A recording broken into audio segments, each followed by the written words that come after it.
Hi, you've reached Call Your Publicist, your go-to source for PR moves, media moments, and brand strategies that keep businesses and people in the headlines for the right reasons. I'm one of your hosts, Jenna Guarneri, CEO and founder of JMG Public Relations. And I'm your co-host, Alexandra Anastasio. Let's start talking. Welcome to Call Your Publicist. Today we're talking about one of my favorite topics. It's purpose-driven PR, and we're doing it with my favorite PR expert. Thanks for the plug. Of course. Straight from the heart. I'm excited for this topic. I know you're very passionate about this, and it's becoming more and more popular lately.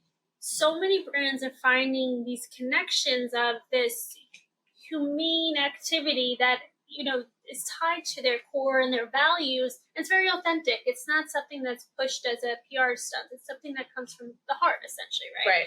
So as we were prepping for this segment, I found a stat online, which I thought was interesting. So 63% of consumers globally prefer to buy from brands that stand for a purpose beyond just profit.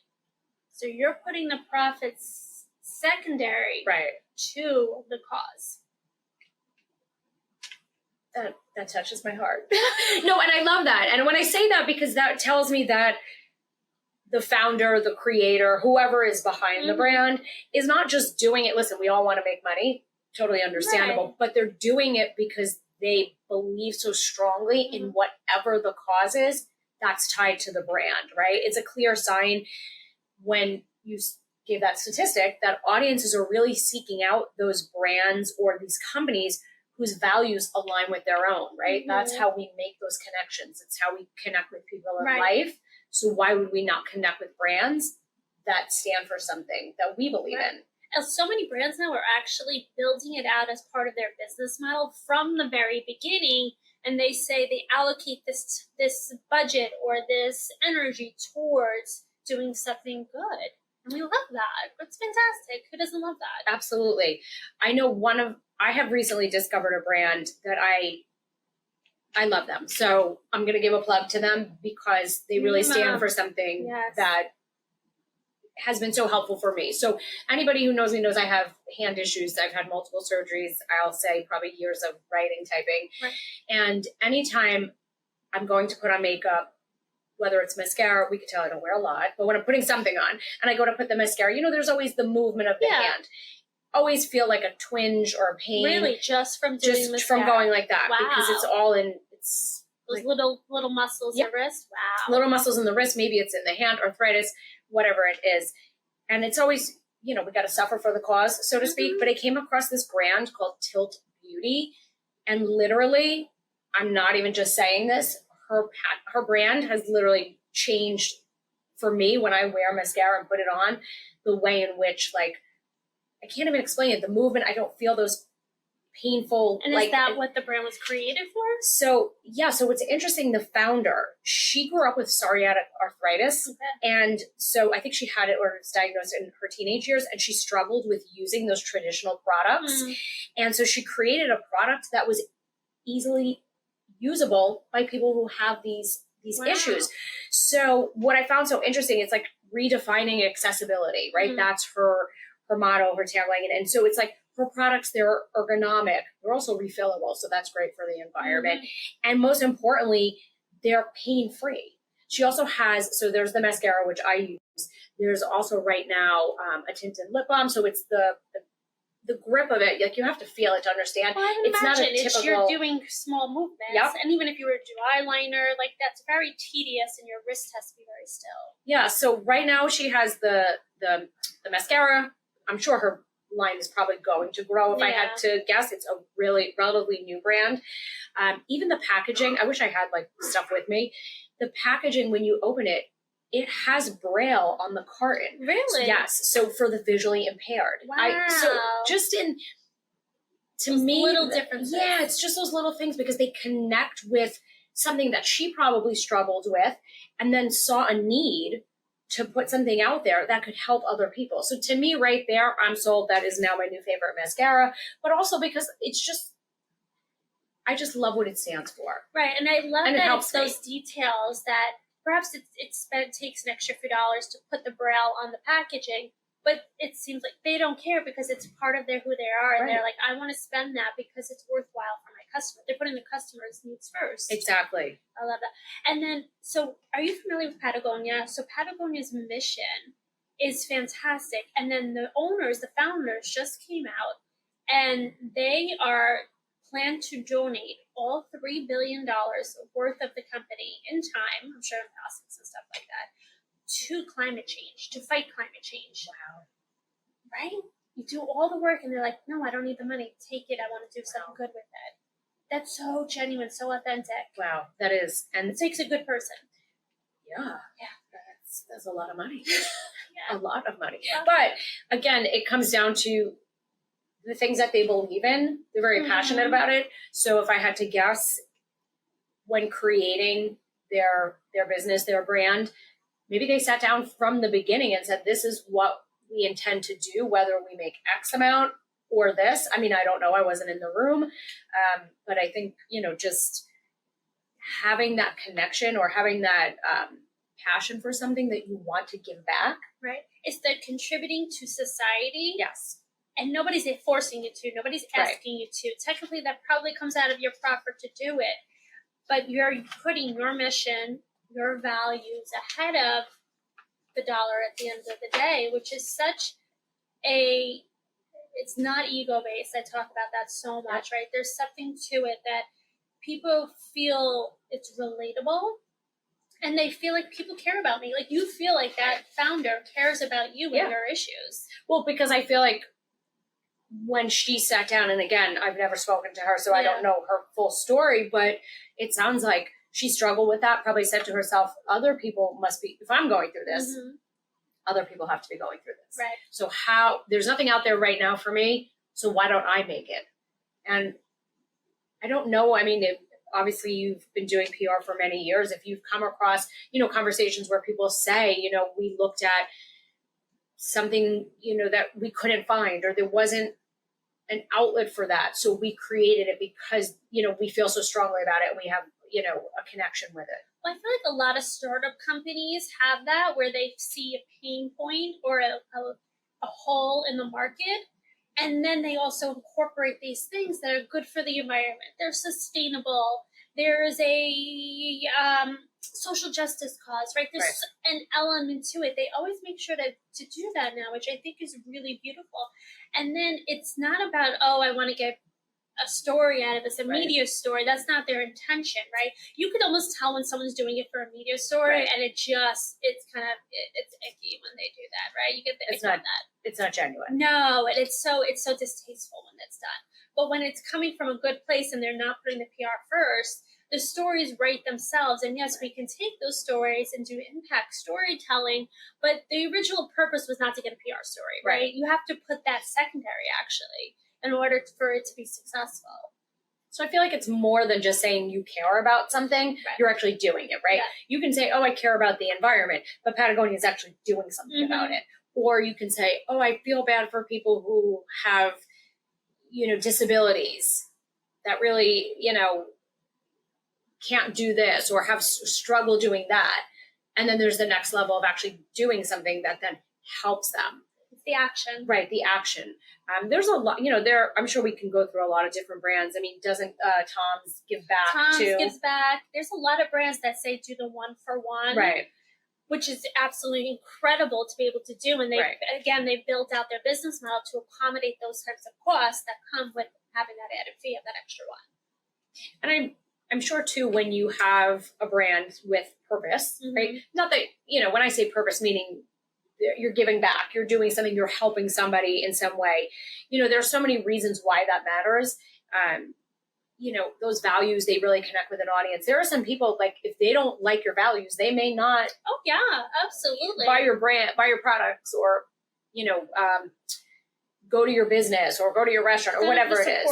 Right. They're not going to support you if they don't believe or they don't like what you're putting out there. So I think, that resonates.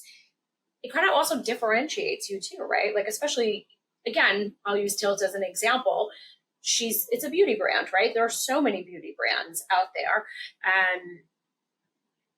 but hers is a little different, and that's why it's different, because she's catering towards Right. It's building out that strong brand identity, and it may not be intentional that that's what you're doing, because you're not being ego driven, but it creates this strong brand identity where customers are coming to you because of this, right? And they're associating you with the cause, right? And then it's just creating also then this brand loyalty, and people trust you because of it, because they feel that it's ingrained into what the brand is. So they're not just buying the brand, they're also buying the cause. And they feel like if I'm going to put dollars towards something, I feel good about it because I know it's going to, there's a third component of it going to something good. We're doing good together. That's, you know what, I didn't even think about it like that, but yeah, you're right. So you're helping that third component. Like, so when you buy from Patagonia, you're helping contribute to saving the environment. Correct, yeah. When you're buying Tom's and they're donating a 1-for-1, you're helping somebody who needs a pair of shoes. So you can look at it as that, you know. So when I'm spending all of my money, I can say I'm really doing for good. But it's true. It is true. It is true. It is true. Because if you are going to spend, you know, there's brands that do cost extra, right? But if that helps you justify sometimes the spend, because you know that extra may be going to the cause instead. That makes sense. And then you can understand where your dollars are going and you feel good about it to say, well, at least I know I'm helping somebody in that, and not just, oh, I'm overpaying for something. And then there's this other component too, where also it helps with building out the internal community of employees, people who want to be a part of the cause, who believe, say, Patagonia's employees, they believe in climate change or helping climate change rather, and so they want to work for this company.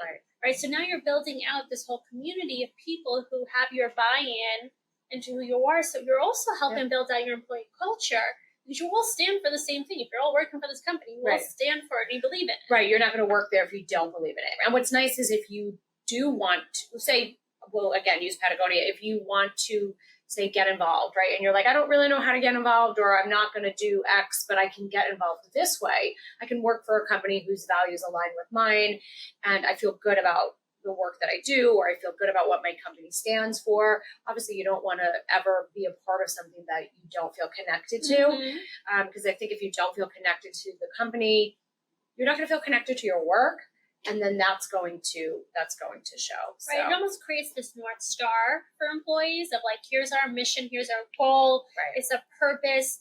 It also helps with communications, whether it's internal or external, either one. Everything's going to be very clear because you based it all around your goals and your objectives and your mission and your values, It's all ingrained with each other.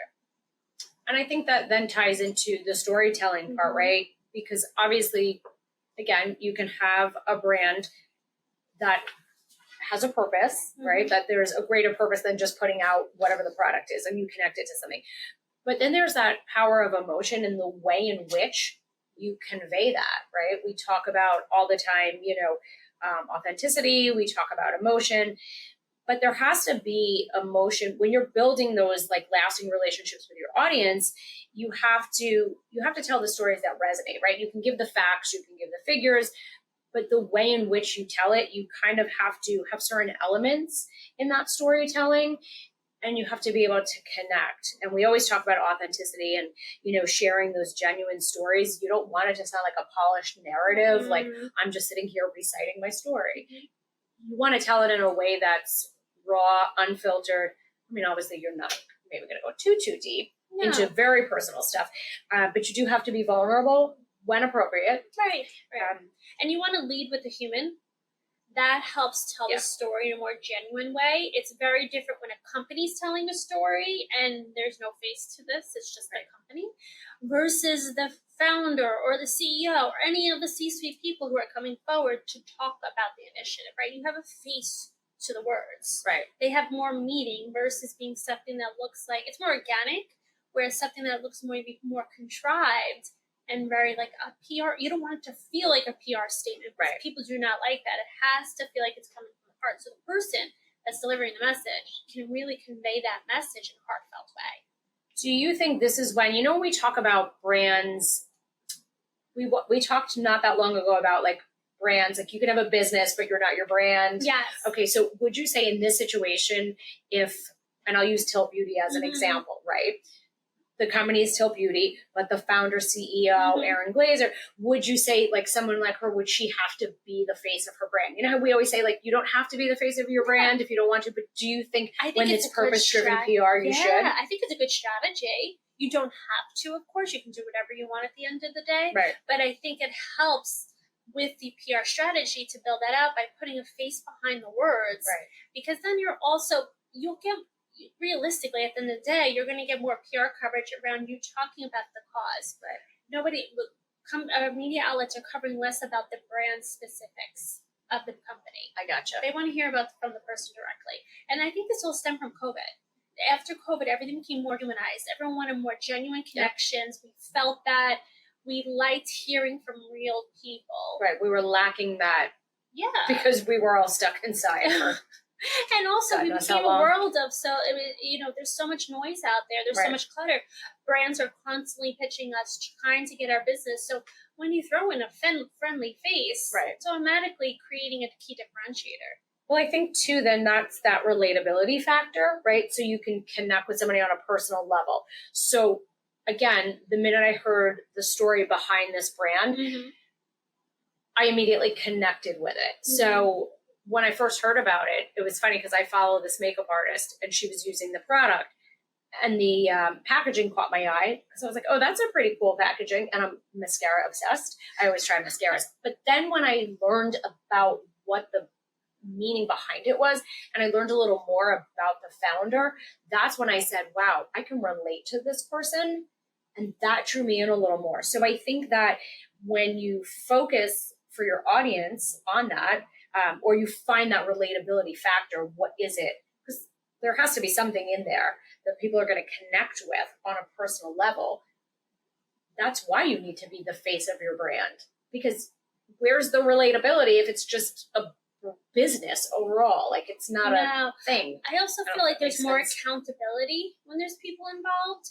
I feel like that person who is the head of the company or the C-suite, they said, I'm going to take the time out of my busy schedule and I'm going to speak to people about this because I care. I care about you. I care about what's going on in your life to understand how we're impacting you. Right? There's this accountability that then also comes back to the brand by you doing that. Right? Because everything's tied to the brand at the end of the day if you have the face of it. Right? Everything makes the brand look good when you do that. So I think it really helps with also clear communication. You know what you stand for. And you're like, I stand for this, and this is what it is, and you're clear. I think too, it's that empathy, right? You're saying, I understand how you feel, or I understand your needs or your values or what you're going through, and I'm addressing that. My product or my business addresses that need, right? So Patagonia, we are addressing climate change.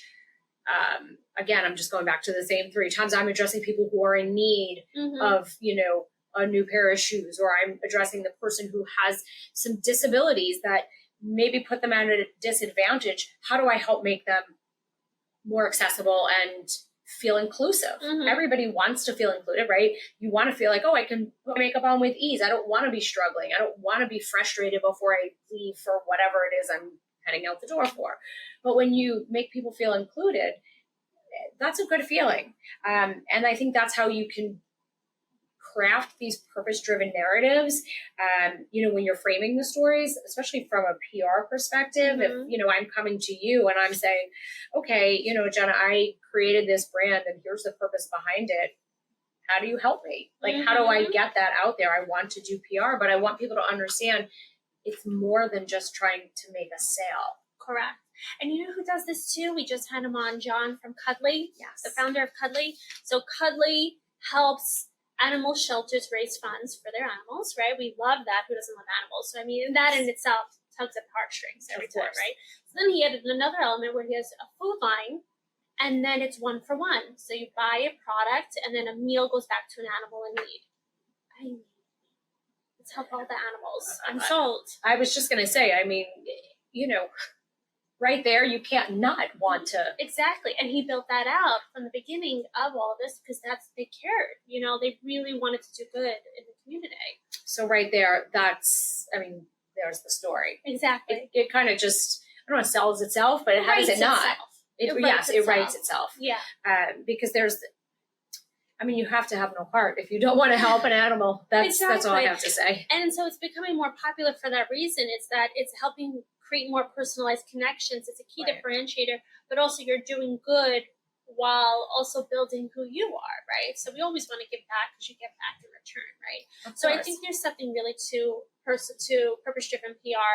There's an important factor of it, and it really people really gravitate towards it. No, I agree. I think too, also, we always talk about trust, loyalty, especially in this day and age. There's so much, I call it like information overload. Yeah. There's so much out there. There's so much skepticism. So it's through, I would think, finding the right people to help you tell your story and tell it effectively, because the goal obviously is to get people to understand and trust you. Like, I know I would never, it's terrible, but when you go on social media, again, because I know it just knows everything I'm thinking, and then automatically I'm being shown that, but I can't connect with people that I just don't feel like either there's just so much out there that I don't know who to trust. And then there's those that I just don't feel are genuine in the information they're sharing with me. So, I'll give an example. So lately we've seen a lot of people talking about geared towards women when they're going through like those later stages of life, they're perimenopause, menopause, and this is what's going to happen to you. And there's information everywhere. Every influencer here, there, everywhere is giving, you information. Tamsin Fadal, she was a reporter on TV in New York. And so she's someone that's a credible source. She has the reporting background. She's bringing in the experts and bringing light to a topic that perhaps was not covered on social media before. So would you consider that, see, now I think that's purpose-driven. I don't want to say she doesn't have a business, but she doesn't really have a business, but she is a brand. She's a brand. Right, and she recently wrote a book. Individuals can be their own brand. That's true. Yeah. You don't have to have a company with employees. You can be your brand. So then that's purpose-driven because she's giving back to other women to say, okay, she's educating them. So I think her purpose is educational. Yep.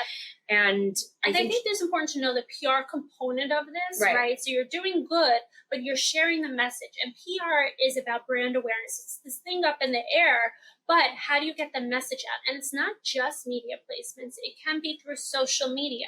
It can be through a newsletter, but you're getting the message dispersed. Okay. So how are you conveying your message of your good activity to your communities, right? So that's the PR component, and that's what Tamsin's doing through her social. So that's the foundation, the authenticity foundation. She's kind of finding those avenues to connect with people, to show she's genuine. She's being transparent, which for so many people, who can connect with her, appreciate that. Saying she's being transparent, she's telling you what she went through, now you can connect, and then she's being consistent in what she's saying in her actions. So does that all lead to... Absolutely, all of that. And so I think the takeaway for people for today is find something that you genuinely, find something that you genuinely care about, that you actually want to help. You're not doing it as a stunt, right? And then you're building it into your business model, but now you're also making that as part of your messaging and your communication and your ethos as a business. And that story is what people will gravitate towards, and the stories organically appear from that. I love that. Yeah.